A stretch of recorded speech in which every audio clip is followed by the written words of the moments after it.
I'm Rob. I'm John. And this is the Mint One podcast, where we talk all things NFTs and the rise of blockchain gaming. Web3 games are all about the future, but what about applying blockchain to the past games? Well, there's plenty of ways in which blockchain can integrate into the games we already know and love. Let's discuss.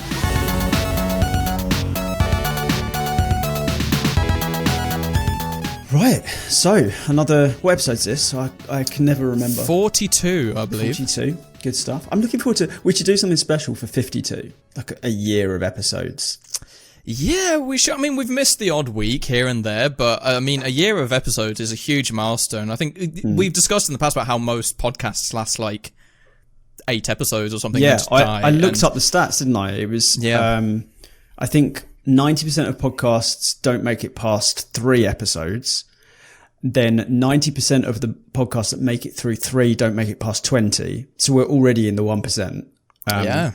And heading towards a year's worth of episodes, 52. It'd be cool to reach that milestone. I mean, there's never a lack of stuff to talk about. I mean, no, I mean, Web3 moves a mile a minute. And quite frankly, I mean, we both live in the UK. The UK is moving a mile a minute at the moment. I mean, it is. Literally, as we record this, our Prime Minister resigned about an hour and a half ago.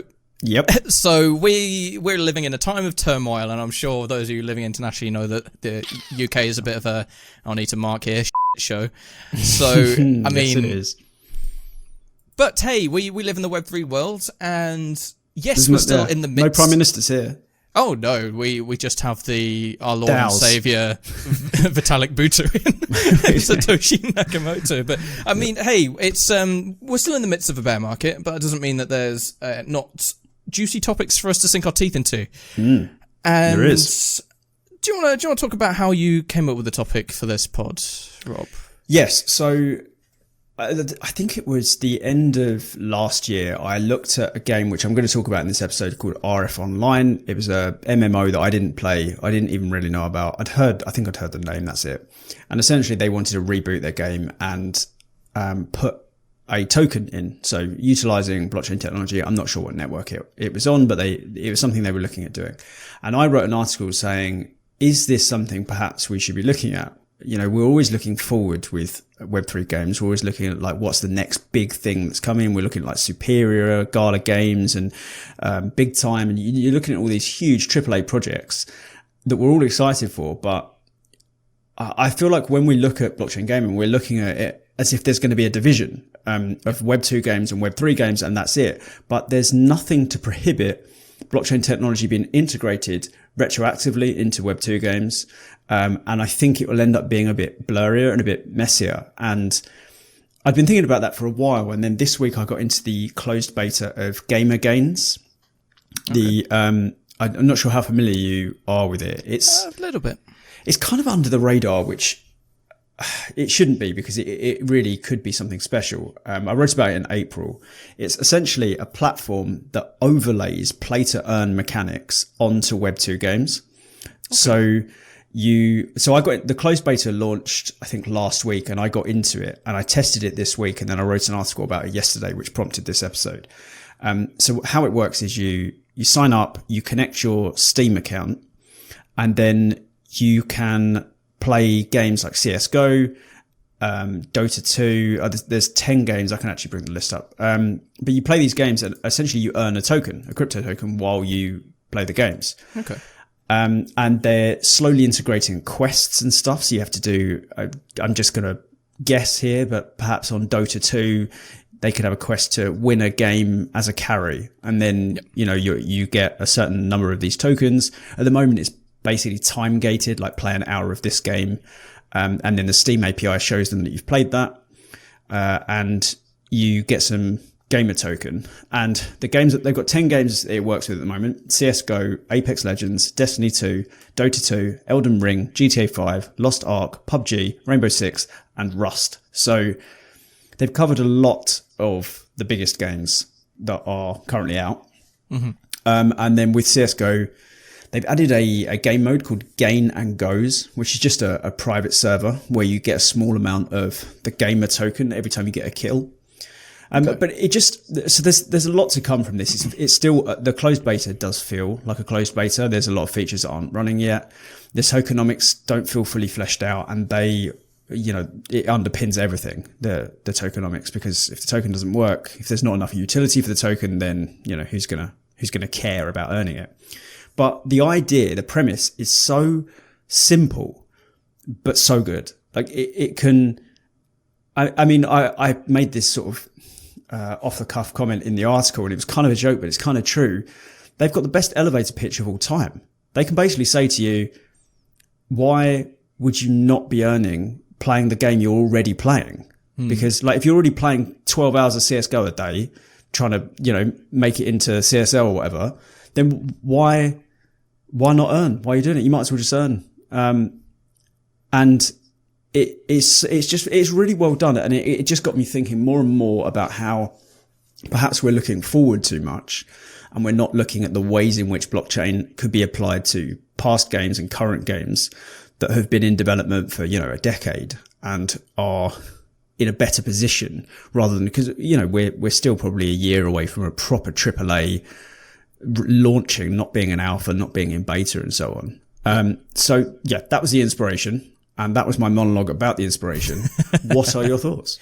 So we've heard rumours, or there's been rumours floating around, whether they're substantiated or not, who knows, of games such as possibly Fortnite, possibly incorporating blockchain elements, or, the next GTA could perhaps have... Yeah, I've seen that rumor. Some cryptocurrency within it.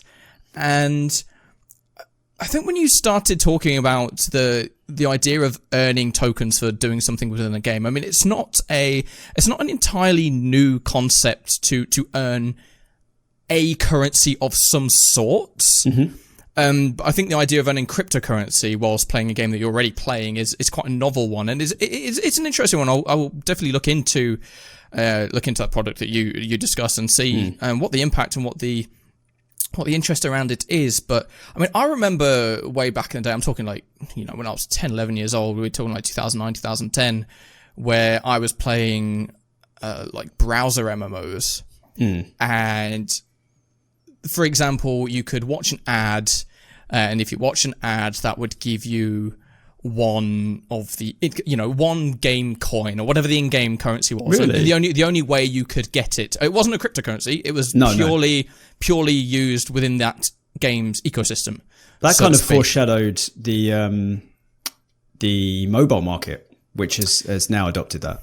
Yeah. So I think the idea, although that whole system is propagated on the idea of, hey, I'm going to force an advert in front of you, and we're going to pay you for that. I mean, this is effectively what Brave browser does today. Hey, we're going to disable all ads, but if you want to, see some ads, we'll pay you in our Brave crypto for doing so. It's an interesting system. My only real concern about a system like the one that you've just discussed there is there has to be inherent utility and inherent use cases for that crypto you're being rewarded for it to have any value. I mean, if you look at Brave browser, if you're using Brave browser every single day, then you're earning, I mean, obviously it fluctuates with the price, but I think it's several dollars a month.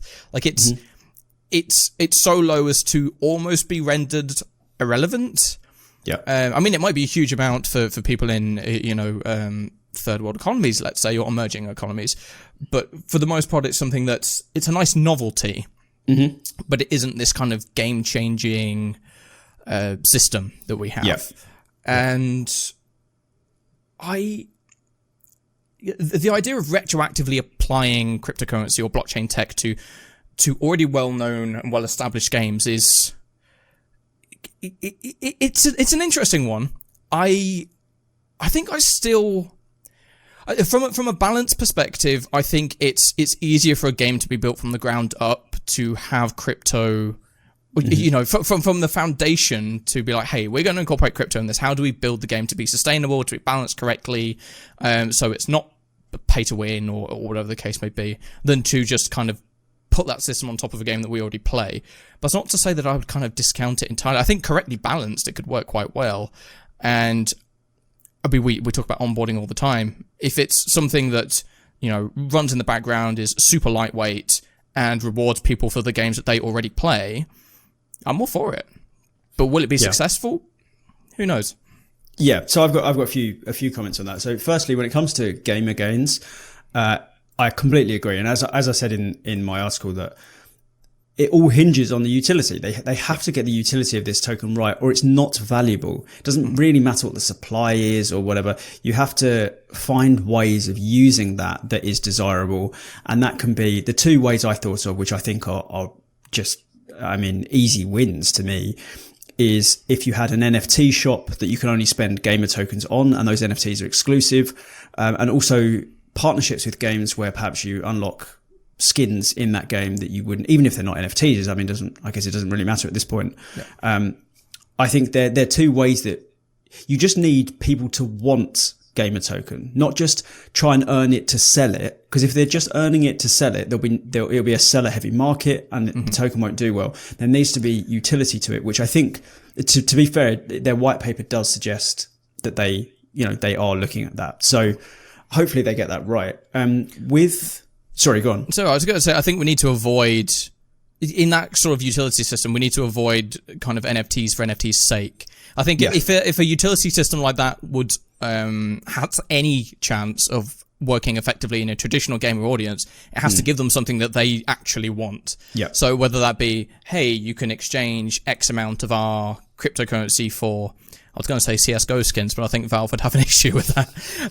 But there has to be some sort of tangible benefit. And I think if they can partner with games to make this work in a way that makes sense for a gamer, then sure. But I think they need to be really well designed and then not come off as contrived. No, like yes. It has to be something a gamer actually wants, rather than, there has to be, like, an NFT doesn't cut it unless that NFT then has use cases that make sense. But I think we need to avoid just being like, hey, you can get NFTs for this, because I think we've gone past the point where people that care about that anymore. It's we're harking back to last week, exactly. Like that sort of incentive is no longer particularly attractive. You just won't cut the mustard. You won't get enough traction. So yeah, I fully agree with that. As for I think the broader topic is applying blockchain technology to past games. I fully agree with what you said. So I think trying to tack it on top of games won't work. We have already seen attempts of just integrating NFTs, and it was disastrous because not only did the Web2 gamers who hate NFTs hate it, surprise, surprise, but so did most people in Web3, because it was just rubbish. So it requires a lot more thought than that. It requires a lot more effort. But my go-to example, and it must have been 3 months since I've mentioned this game, so it's about time, is if you tokenized currencies and economies in games that are already flourishing and already doing well. So drumroll, EVE Online. Hey. There it is. So they have what I would argue is the best economy in any game possibly ever. They've done incredible things, and as I've said a million times, London School of Economics has studied them, and when there's crazy events in their market, it gets studied by financial institutions because it's a good learning experience, and it often mirrors the real markets in some ways. Not all, but some. I wonder, and I am far from an expert on tokenomics or financials, but I do wonder if you could, perhaps how you do a fork in crypto. I wonder if you could do a similar thing with the currency in EVE, for example, is ISK. I wonder if you could tokenize ISK so that people just get the same amount they had of this new token. And I wonder what that would do to the economy of the game. I wonder how it would affect the players and the community. Mm-hmm. There's a lot of considerations, but it seems like an interesting idea that nobody's looked at yet. Yeah. I think one of the main concerns with taking any established in-game currency and effectively tokenizing it is the pay-to-win issue. With ISK, correct me if I'm wrong, I don't think there's any way to directly purchase ISK for real-world currency. There is. There is. Okay. There is, yeah. But can it be, ISK, to my understanding, cannot then be sold back into real world? No, no. I don't think so. I think that is where the difference maker is. You wouldn't be able to get your investment back out if you abide by their terms. Yeah. So I think having that kind of you can buy in but you can't sell out system is, I believe, I mean, I'm not a game designer, but from I believe a game design point of view is relatively easy to balance, because you know that there's only ever going to be more ISK in the system. You know, it's not going to, no ISK is going to be removed. So you can plan the in-game economics around a continuing inflationary curve, if you see what I mean. Well, no, I guess that's perhaps not true, because so many players quit. And if they're absolutely loaded when they quit, like my co-founder, he'll like this shout out if he's listening, and this is a great test. If you're not listening, Dave, I'm coming for you. So he ran a very successful corporation on EVE Online like some years ago, and eventually the corporation fell apart and he was left with all the assets, and he had billions and billions and billions of the in-game currency. And then eventually, you know, he found other things to do and got bored, and he hasn't played the game for years. So he's technically just sitting on a ton of currency. So I guess it's probably not quite as straightforward as it'll always be there. But then that's the same with any, there's no economy, I imagine, where it's constantly flowing at maximum capacity. Yeah, and I think if you're tokenizing any currency, you're inevitably going to end up with sizable amounts of it that are held either on exchanges or in wallets or accounts that never interact with the game, or people that just start using it as investment that have no intention whatsoever of playing EVE or playing any part in the economy. They just think it's a good token for them to invest in. And I think that's going to become a big issue, I think, for Plato and game developers, is inevitably, however you set your system up, there's going to be people that purchase your currency purely for financial speculation. That have no intention of playing the game, no intention of, you know, taking any part in it. And then the same goes for NFTs, I suppose. You know, there's plenty of people that just flip NFTs because they want to earn money, not because they care about the project or care about the collection. Is it bad for the game, do you think? I think it presents difficulties to the developers, because it's not like there's a huge amount of kind of case studies or previous examples of this that developers can draw on. Like, until we have several years of, reputable blockchain games in the space that you can point to evidence and say, oh, you know, roughly 15% of the holders of this NFT never played the game, or, you know, 20% of the holders of the token didn't play the game at all. It's difficult for a developer to plan their economy in a way that will work.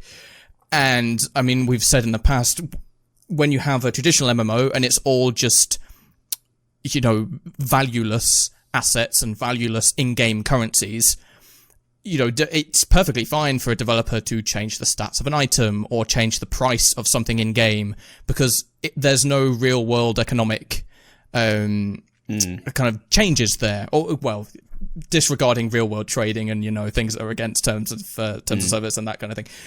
But once you do impart a token into proceedings, then any change developers make will have financial ramifications. And I think that's going to make it super difficult to balance games. I can't remember which game it is, whether it's Gods Unchained or Skyweaver, that said that they'll never put any of their cards on like a ban list, which, very admirable, but that must present so many difficulties from a game design and balancing perspective, to say that, hey, you know, we'll never ban any cards, we'll never take any cards, because, I mean, they know if they banned a card, the value's destroyed. And it must be difficult. I don't know what to make of this. I feel like we needed to do an off-air version of this podcast then and on air, because I'm still trying to work through stuff, but maybe I don't know, maybe that's interesting to listen to, but I'm trying to work out if there's any outside examples of where you buy something that can just change. And that's, I might be off the mark here, but I'm tempted to say everything, because look at it. I bought my house in 2020, what if they built an airport next to it? Like the price would either go down or up massively, completely out of my control. The developers of the area I live just decided they wanted to lean into one thing and lean out of another thing. There's so many things. Everything you ever spend money on has ways of, being adjusted. I don't think, but then it does raise the issue of, particularly with games under 18s, if it's seen as an investment, it's hard. But then I also feel like it's kind of inevitable because it's a better way of working than what we currently have, where you have nothing to show for it. So it is a better way of working, but how do we protect the most vulnerable? That needs consideration. Yeah, I mean, a thought's just popped into my head. It's probably going to be quite a controversial one, but I'm going to say it anyway. Excellent, like that. There's a lot of talk in Web3 about, protecting people under the age of 18, which I absolutely think we should be doing. But also, Web3 is an industry. Atomic Hub does this. I think the Wax blockchain does this, and I'm sure many other people do say this in their terms and conditions. They say, hey, you must be over 18 to use our services. Which is the right thing to do, and it's the right thing to do by current laws and regs and all that good stuff. However, I think it would be slightly ignorant of us as kind of a wider community to think that people below the age of 18 don't have a sense of value and don't have a sense of...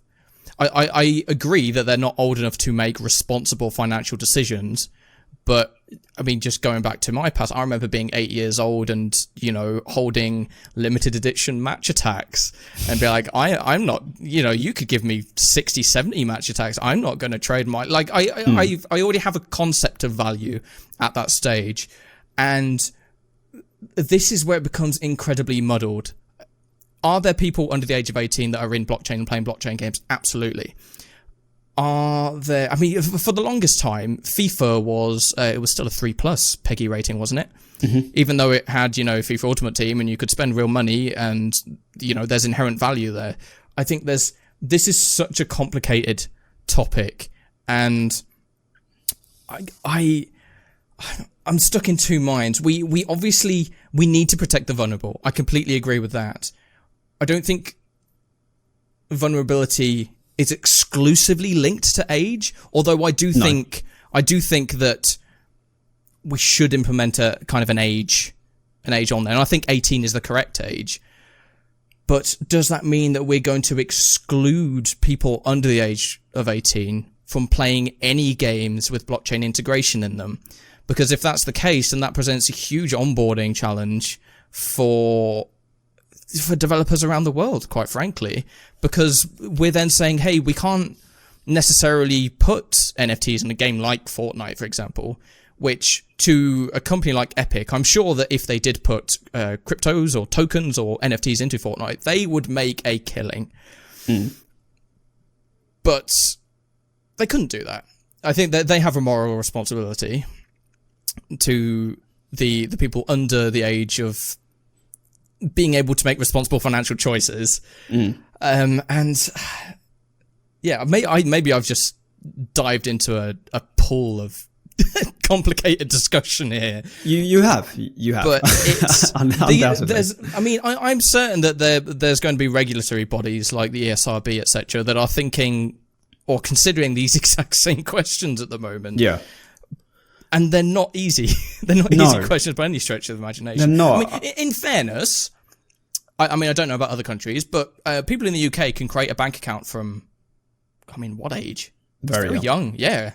So we're giving people some fiduciary responsibility. And I will say there's been an increase in the last few years of hey, there's bank cards for kids, and their parents are able to pocket money distribution through. Basically, yeah. So are there avenues for there to be similar things for blockchain and for cryptocurrency? Maybe not. I don't know, but I don't think does blockchain present an opportunity to allow young people a responsible route to further their fiduciary responsibility.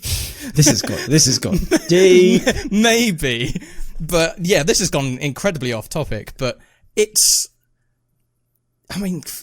is a difficult topic, isn't it? I've got so many thoughts. I don't know where to start. So firstly, I fully agree. 18 is arbitrary, obviously. And I imagine you at 8 years old with your master tax was probably more or less vulnerable than some 50-year-olds. Like, age isn't a perfect metric, but there isn't anything better that we have access to. We can't start IQ testing people. We can't, there's no way of determining. So we just have given an arbitrary age that most, like, you've reached a level of maturity that you are hopefully, I mean, at 18, I was just a tool. A huge tool. I had no idea. I was so bad with money. I first went to university at Leicester when I was 18, when I finished school. And I got a grant, a student loan, and I had some money that had been saved for me. I spent £2,000 in Freshers Week. True story. True story. And I do not come from money at all. that was, but I mean, I was a complete idiot at 18. Whereas there's people at 18 who have made millions from £2,000 by, being sensible with it. So we don't really have a way of measuring how vulnerable someone is. However, we need to try and solve the problem of protecting at least children. I mean, that's the least we can do. And one way I was thinking is, I think we're probably going to end up tokenizing most games. I might be wrong about that, but I think I'd quite like to see that. I think it's a better way of doing it than centralized, and it leads to more opportunities. And I think one way we could perhaps get around the issues of regulations is that until you're 18, you can't trade out. You can only hold the in-game currency. That could be one way we could sidestep it. An immediate thing that comes to mind with that is, I think people are just going to start account selling. Which, I mean, the problem will keep moving. Location. I think it's an impossible. It's just an impossible problem to entirely solve. I think. What if we just say, it, survival of the fittest? Sorry, can you mark that? Thank you. This is now survival of the fittest, and if you're a 5-year-old on Roblox and you're getting absolutely farmed for your token, then so be it. You didn't deserve it. I don't know. I don't know the solution. Just harkening back to something I said earlier in the podcast, most marketplaces, blockchains, etc., say, "Hey, we're exclusively 18 plus." Yep. Yet we keep seeing news reports of, "Hey, this 8-year-old has made £500,000 on OpenSea." Yeah. It's like, well, how? After he's made it, his dad's had to step in and be like, basically. He did it through me. Please don't take the money away. Which is, I mean, that's surely not on. Right? I mean, it's nothing against these young people that are doing fantastically well on blockchain. I think it's a great story, but effectively giving someone of that, or as the media are kind of reporting it, hey, this 8-year-old has raised £500,000. Like, is that, should that be possible? Like, is that a fiduciary responsible thing to give someone that young X amount of money? Well, they haven't. But I mean, they haven't, because it goes to the parents, and it's. But it hasn't been given to him either. No, he has earned it. It's like these kids. Have you seen these kids that? I think it was a couple of years ago. There was some kid who was going to Costco with his mum and buying tons of sweets, and then selling these sweets for slightly under the price of the tuck shop at the school, and making an absolute killing. Yep. And he wasn't. I mean, he was expelled, but he wasn't criticised. Outside of that, everyone was like, that's entrepreneurial, and that's encouraged to be entrepreneurial. Yeah. But then you can't say be entrepreneurial, but also don't earn any money, because, I mean, what are you doing? Yeah. Anyway, we've gone so far off piste. I think just harkening back to your kind of Freshers Week story, which, I mean, I have one strikingly similar. In my second year of university, I was in Newcastle, where I still live now, funny enough. And so for those of you that aren't aware, in the UK, where you get your student loan, I think you get it in 3 installments. So you get one installment at the start of the year that's intended to last you until like Christmas, and then one at New Year's that, I know, and then one you get at January that's supposed to last you until like March, April, and then your overdraft. And then one March, April that's supposed to last you until you go back home for the summer. So my second year, I came in. I had student loan grant. I don't think I had any savings, but I had a substantial amount of money. I'd blown all of my first student loan payment in about 6 weeks. I was, and maybe I shouldn't say this, but I was playing poker to survive. At that point, I was seriously. You're the vulnerable guy we need to protect. I was at the time, not going to lie, but no, I mean, I made a set of foolish decisions at the time, and I was 19. So I think that just proves to say that you don't. Yeah, exactly. Like age, I don't think is any marker of how responsible you are as a person. I'd met someone who ended up being a partner for an extended period of time. I made some poor financial decisions. I was playing poker. I didn't get into as bad a situation as one of my other poker friends at the time, who was eating 1 apple a day for 2 months. God, that doesn't keep the doctor away. No, you have to supplement that 1 apple a day. but thankfully I ended up okay. I think it was more luck than skill, but. Maybe this is the point, though, isn't it? Like that more people make stupid decisions when they're young than they do when they're older. So maybe we just have to go on the law of averages. Yeah, and I mean, I don't want to start talking about education and how people... But I think there's, at least in the UK, there's a kind of, I believe, a lack of like fiduciary education. Like it's not like, hey, here's how you pay bills. Here's how your money managed. There's no nobody gets any of that. Education, and then you go to uni and you're giving loads of money. And you're expected to just learn, which is fine. I think both of us are, I believe, both quite responsible with our money nowadays. But it's, where the hell am I going with this? I think there's so many facets to this whole discussion about tokenizing crypto. It's partly education, it's partly legal, it's partly responsibility on the part of developers. It's partly, well, hey, do we even want people under the age of 18 playing these games? Will gamers even receive this well? Do they want to pick up a game that they've played for years and now has tokens in it? I mean, we saw what happened with that Tom Clancy game. Like, nobody cared. I think they sold about... It was barely any. But it didn't do anything. It was just pointless. No, it was pointless. It was a meek effort. Yeah. Pointless tokenization of a game that didn't need it. I mean, I think we're both aware of MMOs that are currently being developed with crypto integration, but I mean, who even knows, But I think so. Let's take this a different direction because we've explored children getting exploited on online games enough. So there is another way in which tokenizing past games is one way of using blockchain for Web2 games.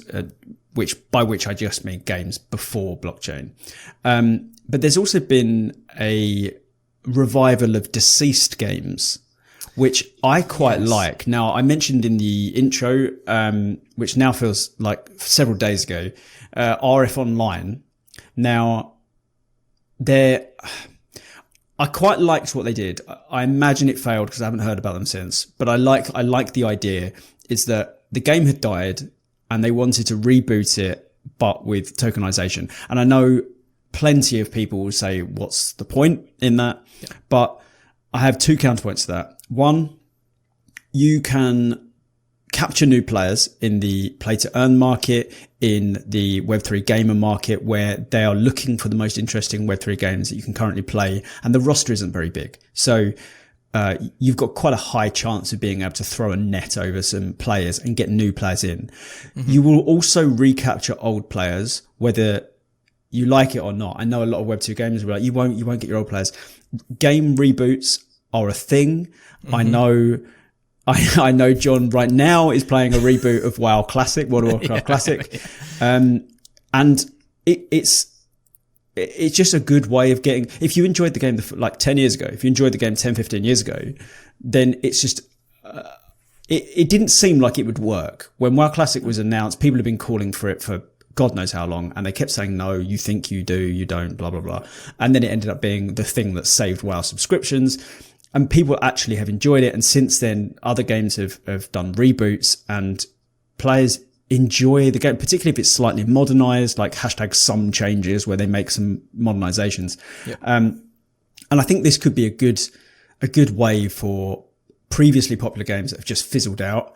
One game which it died, but it didn't die long ago. It is Bless Unleashed.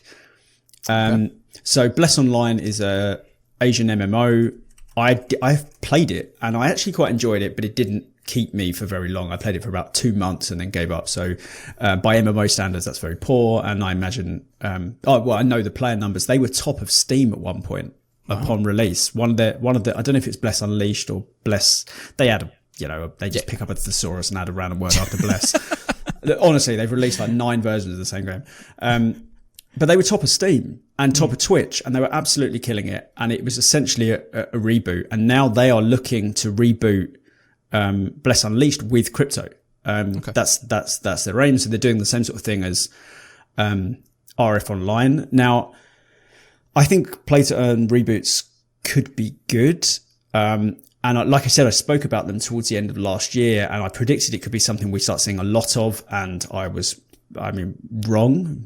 No dice. It hasn't happened yet. But then the markets are in the bin, so there's no chance right now. Like play to earn is not faring well because you can't really earn when the cryptocurrency market isn't worth much. It's down 70% since last year. So it's just another area that I think could be interesting to sort of revive deceased games. I have more on this topic, but what are your thoughts? So there's plenty of games that you mentioned. WoW Classic there. There's plenty of games that I loved from my childhood that if they were relaunched, rebooted, re-released, HD upgrade, stick cryptocurrency in it, I would absolutely play again. I've shared this. You mentioned idea. one, didn't you, the other week? Oh God, I'm talking about old games all the time. I've jumped you with that one. Sorry. But no, in fairness, there was. I know I've shared this privately with someone, but there was a game. There were 2 games. One released 2001, I believe. One released 2003. Dynasty Tactics and Dynasty Tactics 2. Nobody listening to this has probably even heard of them. But I've in the back of my mind, I've always thought, oh man, I would love to re-release, or I'd love to basically release those games. Sorry, go on. I was just going to say, did you say 2003? Yes. Not to put too much of a finer point on it, but weren't you still a sperm? I was 5 years, either 5 or 6 years old. 2003. Oh, okay. Wow. Yeah. And you still think about, because I can't really remember many of the games I was playing at 5. These 2 games, and I think I've said this to people that are probably watching this podcast now, I replay both of these games at least once every year. You still play them? Yeah, I still play them. I complete them, 100% them at least once every year. I mean, it takes me a day and a half, 2 days. I usually try to do it as quickly as I can, but those games are. It's not to say that there's games in the past that still have ideas and still do things in a way that I think some new games don't capture. I think game design has become such a. I mean, it's all about money nowadays, and it's all about revenue. Not that it wasn't before, but I think developers were much more willing to take risks. I mean, you wouldn't get, for example, a game like Katamari Damacy today. People would look at it. I'm not sure if you're aware of that game. I don't even know what you just said. So Katamari Damacy, it was released in 2003, I think, for the PS2. Right. You're basically like this ball, and you just roll around and you pick stuff up. So you start off as something really small, and you're picking up signs and pieces of wood, and you end up being the size of the galaxy, and you're just rolling around picking up other galaxies and stuff. Right. It was a massive smash hit. But again, just a really unique idea, but something we've not seen in ages. And with Dynasty Tactics, it's something that I don't think any game has matched in the last 20 years. And I think if that came back with, someone put some budget behind it and maybe put some crypto in it, I think that could be a massive hit. But I think there's absolutely an appetite for old games that continues to increase. I mean, the retro gaming scene, the speedrunning scene is fueling this just increased love for old games and for the way it used to be, and for a move away from live service experiences and whatever Jim Sterling's quote is lately. But there's absolutely an appetite out there for it. There is a game on Wax, I believe, and I'm not sure if any developers might be listening to this. If you are and I say anything wrong, please do correct me. There's a game called Swamp Soldiers, which I believe is based on what I think is a late 90s MMO, like browser MMO. I don't think it's isometric. It's that weird kind of 2.5 where it's flat, but you can see some characters at an angle. Yeah. And what they've basically done is taken that game, incorporated a token, and then I think they're doing some kind of additional development on top of it that the original game didn't have. But I think we're going to see a lot more of that. And quite frankly, I'm surprised that I've not seen as much of that up to this point. I mean, obviously, you need to own the IP and you need to own blah, blah, blah, blah, blah. But I am surprised I've not seen as much of it as we have done up to this point. I don't think it's... Do I think a retro, like a re-release retro game with NFTs or cryptocurrency in it is all of a sudden going to become like the biggest Web3 game and onboard all of these gamers into Web3? No, but I think there's certainly...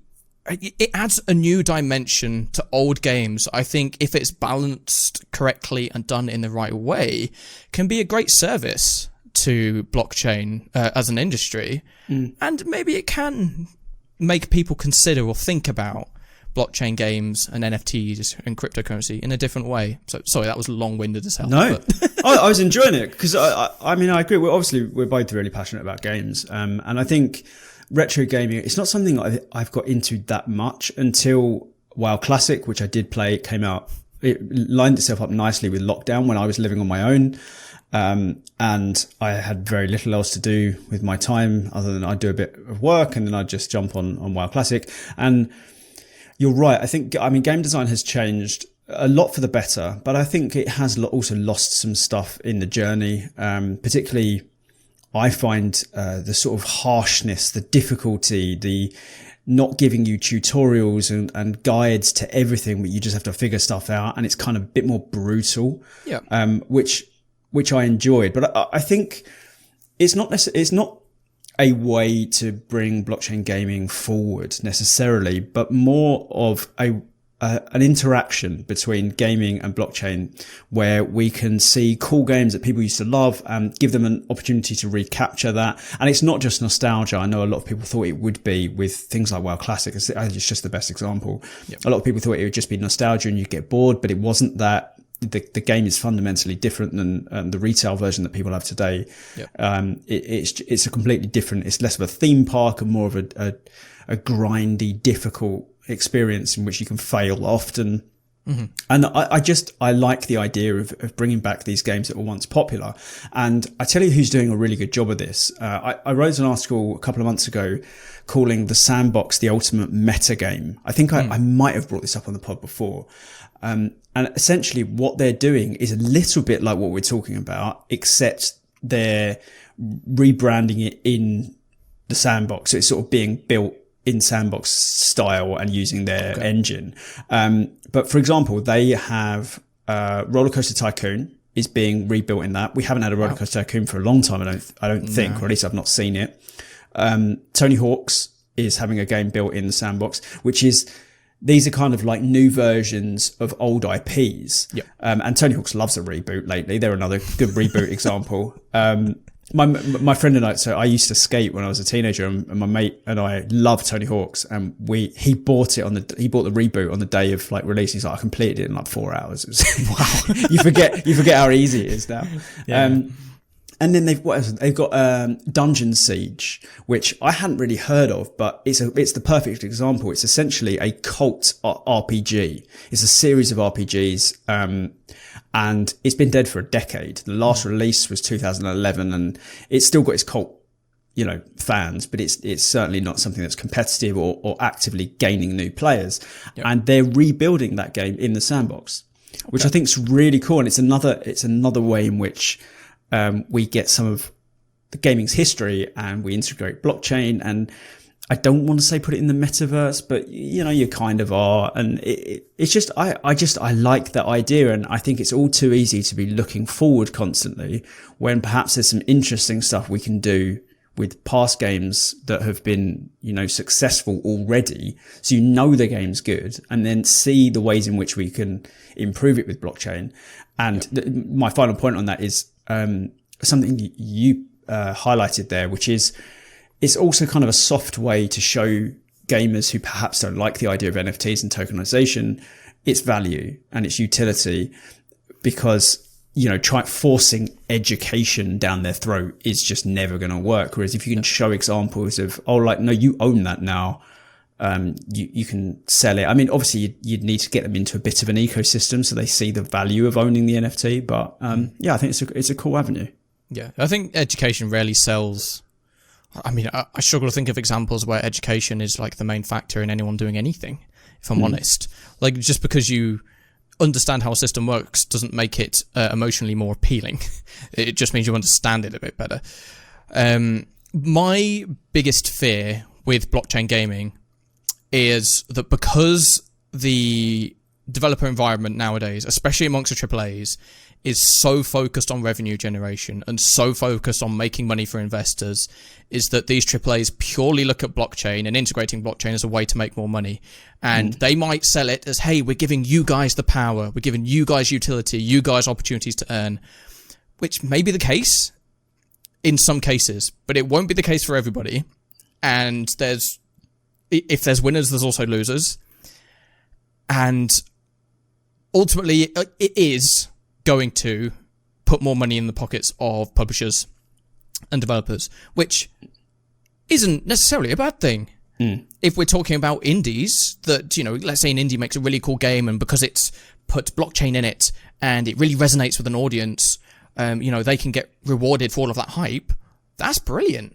I love that. But equally, if you're giving, you know, a niche indie that power, you're also giving Activision Blizzard that power. And you're also giving Ubisoft and, you know, a lot of the other massive publishers and studios that exact same power to generate or give them access to this new revenue stream.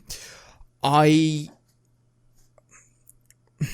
mean, ultimately, this is going to come down to how gamers receive the idea of having blockchain integration into not just new IPs, but obviously reboots and all the games that they love. I mean, especially lately, we are seeing more and more old games given a new coat of paint and going, hey, you know, new game. I think the only franchise I think that's done it in an interesting way is the Final Fantasy VII re-release, which wasn't a re-release, it was an actual remake, as in, like, completely changing it, which I think is it's a really cool way of doing it. It's got that nostalgia hit, but also, oh god, there's new stuff here, and it's intriguing. But it's, I mean, I was watching a streamer the other day who is under the impression that they might start re-releasing some of the old Need for Speed games.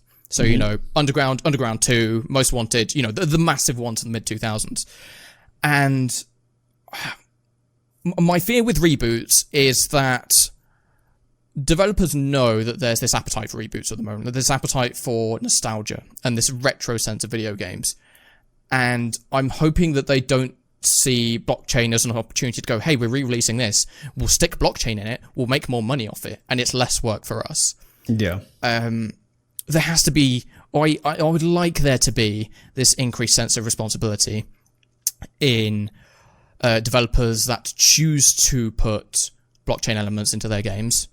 But I talk about regulation too much on this podcast, but there's nothing to stop at the moment, or I believe there isn't necessarily any mechanism to stop a developer from just putting you know, horrifically you know, player unfriendly blockchain systems into games in quite the same way that, you know, Diablo Immortal did their pay to win system.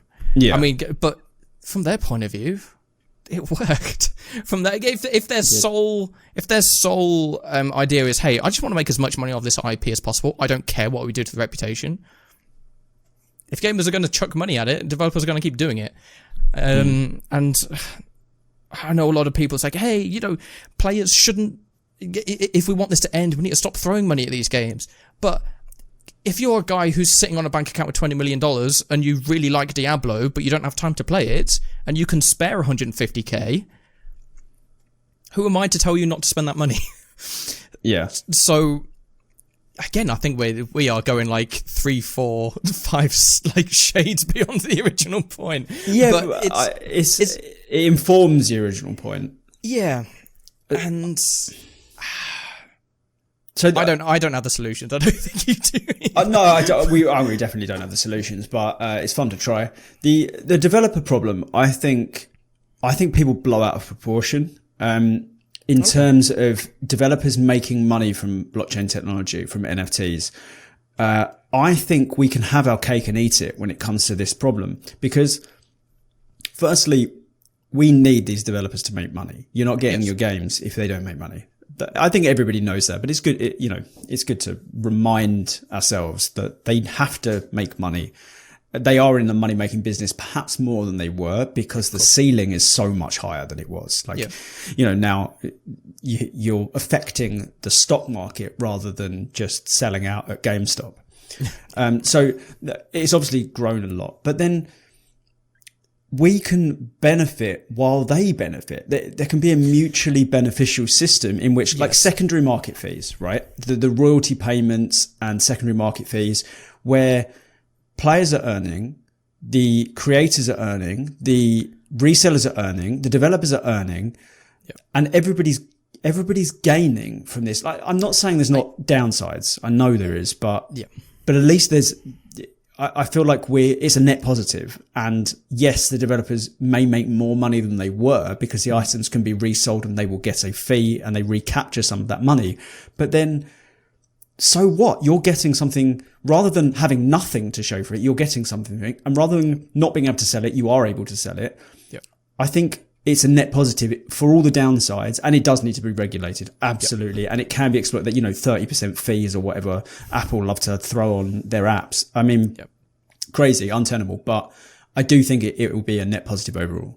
Yeah. I don't think there's, just from my point of view, I don't see any downsides to people making money. If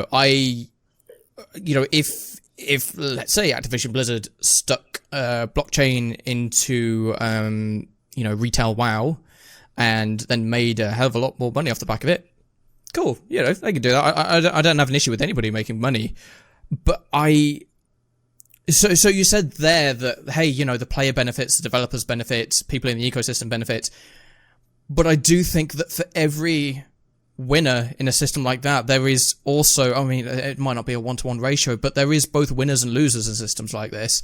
And I think from a player perspective, I think it boils down to, are gamers willing to take that risk? Who loses though? So there's going to be, for example, there's going to be in an MMO.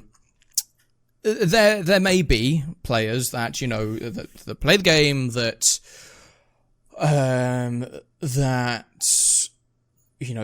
don't buy any assets off the marketplace and just continue to play. And let's say they get a lucky drop and they sell an NFT and it makes them a lot of money. That's cool, but likewise, I think there's also going to be players that think, oh, hey, I'm going to buy X amount of assets from the marketplace, and then I'm going to play the game and anticipating that they're going to get a benefit, but, perhaps the price of that item crashes and they'll, oh, hey, I've actually lost like $50, $100, etc. There's so many forces. Whenever you add market economics to anything, there are a billion factors that can affect the price of anything. And I think from a media perspective, and we NFT Insider, Token Gamer, etc. But I'm talking about Kotaku and PC Gamer and IGN, etc. If we were to put blockchain economics into an MMO or a big game, the second there is any negative, any story of, hey, X company that put blockchain in their game has doubled their profits, or WoW Gamer loses $75,000 through like NFTs. That they are going to just pile that down the throats of anyone even remotely interested in blockchain NFTs. These are headline-making moments, and as we both know, I think the general consensus, not just kind of public perception, but amongst media, is typically to demonize the industry at the moment. And by giving an avenue for the average person to, yes, possibly gain huge amounts of money, but also lose huge amounts of money, is very tricky. And also, I would like these kind of conversations to not be about money as much, quite frankly. I do think that ownership and the ability to freely trade items is a great thing, but I think it would be foolish to assume that for the vast majority of people, the money aspect is the most important aspect of this. You know, if they can play a game, earn something, and sell it for $250, they care much more about that $250 than the fact that they could freely sell that item on a...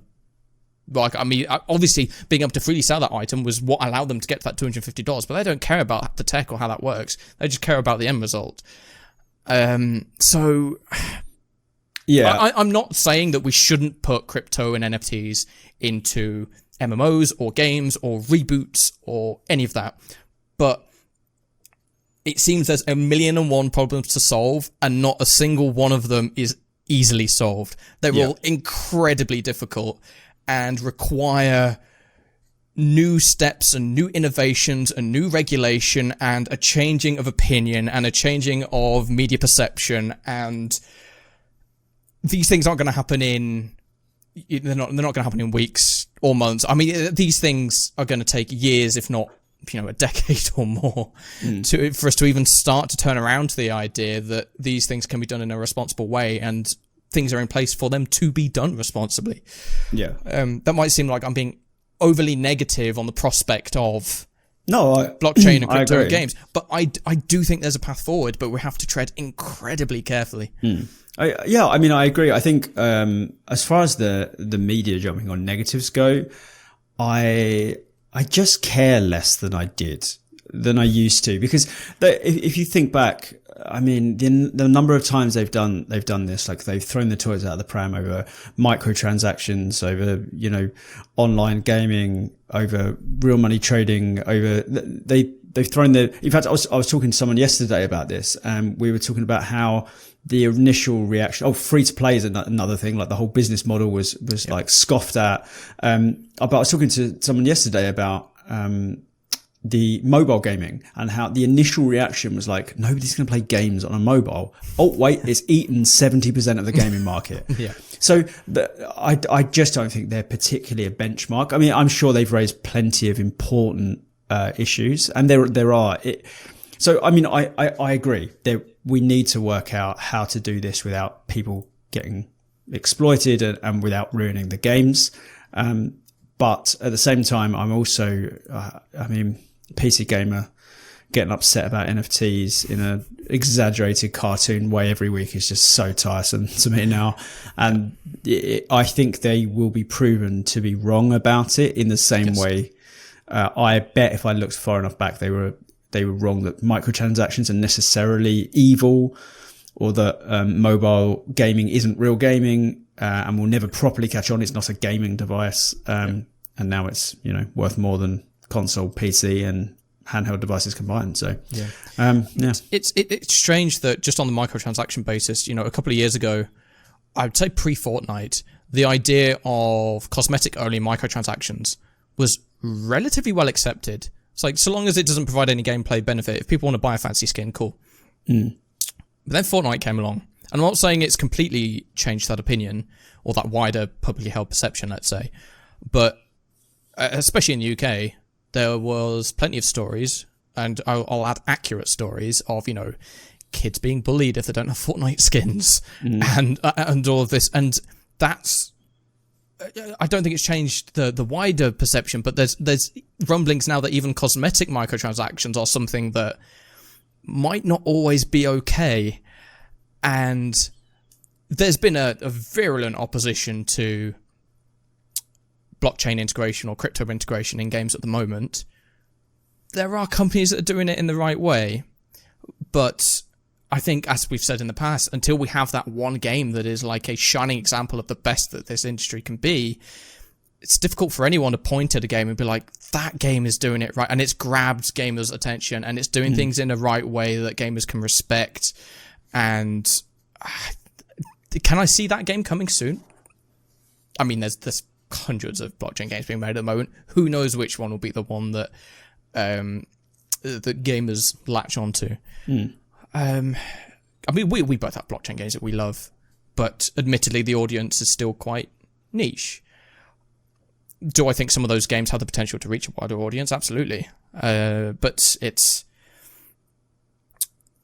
Again, I don't think education is the hook here, but acquiring that wider gaming markets is hard, and I don't think nobody has a magic key or a magic wand or anything to make this happen overnight. But that's not to say it's not going to happen. I think it will happen. But who's going to do it? Where's it going to happen? What type of game will it be? No one knows. So we're all a bit in the dark. So just keep jamming blockchain into old games. That's the takeaway. Keep doing it. In a responsible way. Nah. But yeah. Don't worry about it. Just jam it into old games until we get it right. Yeah. That's my takeaway. If there's any developers watching this that want to give me an amount of money to make that Dynasty Tactics remake and stick crypto and NFTs into it, reach out to me, because I'd love to do it. I think it's there's so many old games that they just don't. I know I sound like an old man saying this. I'm only 24, but in some respects, they really don't make video games like they used to.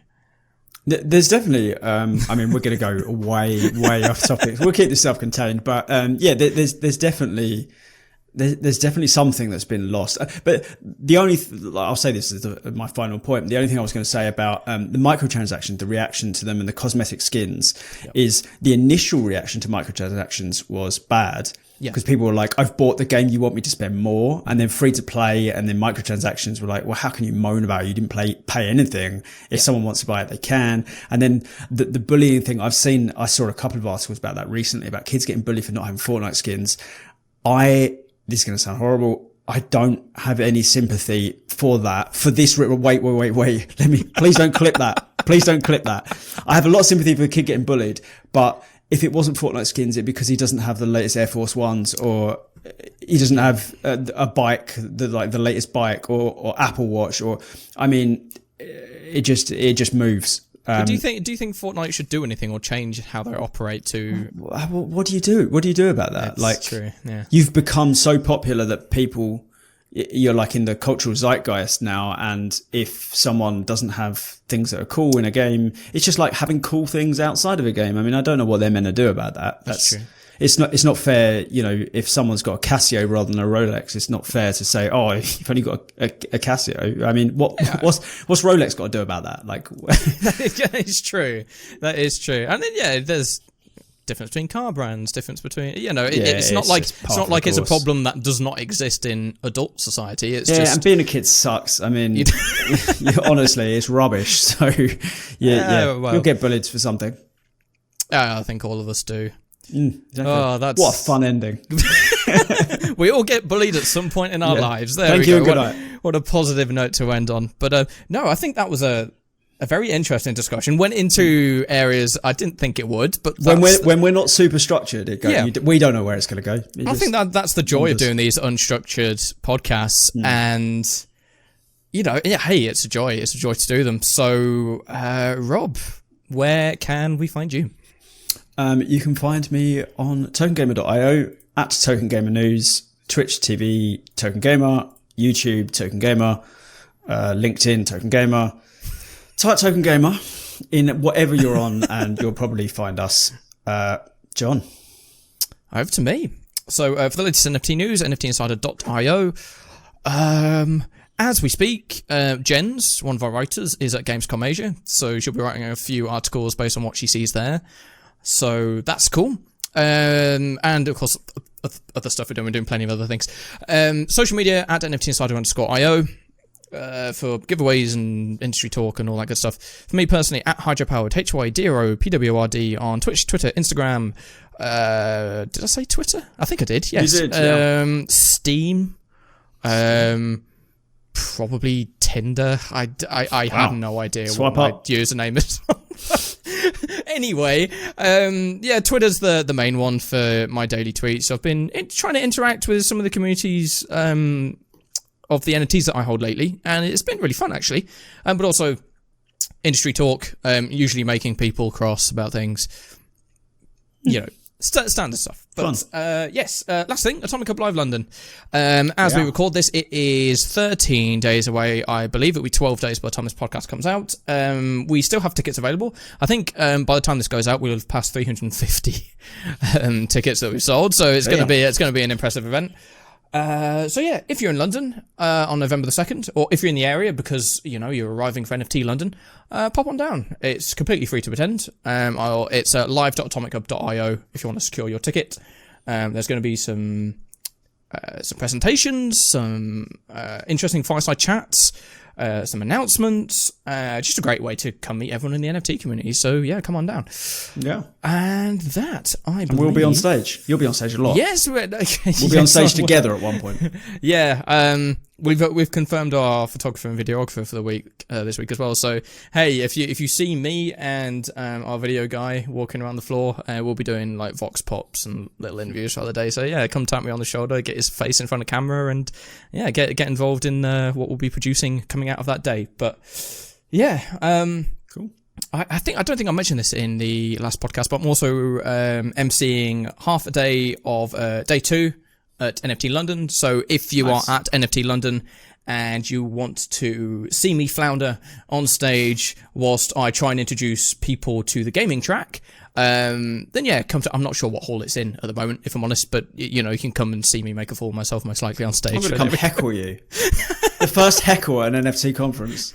Well, hey, we'll see how it goes. It should be a lot of fun, quite frankly. There'll be myself and quite a few other members of the Atomic Hub team there as well. So hey, just come on down. But yeah, that is episode 42 in the books. 5-star podcast review on Apple and Spotify.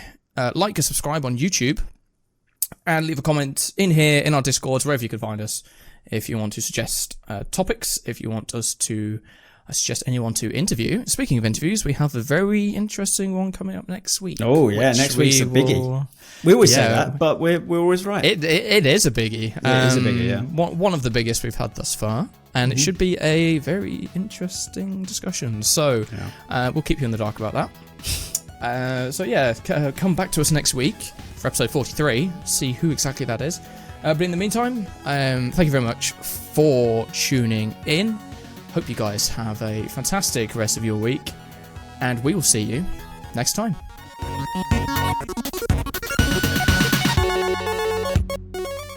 Just that turn to the camera. I'm looking at you, and I'm like, he's looking at the camera. What do I do? I saw out the corner of my eye. I was like, oh, maybe that can be what I use for the thumbnail. Yeah, perfect.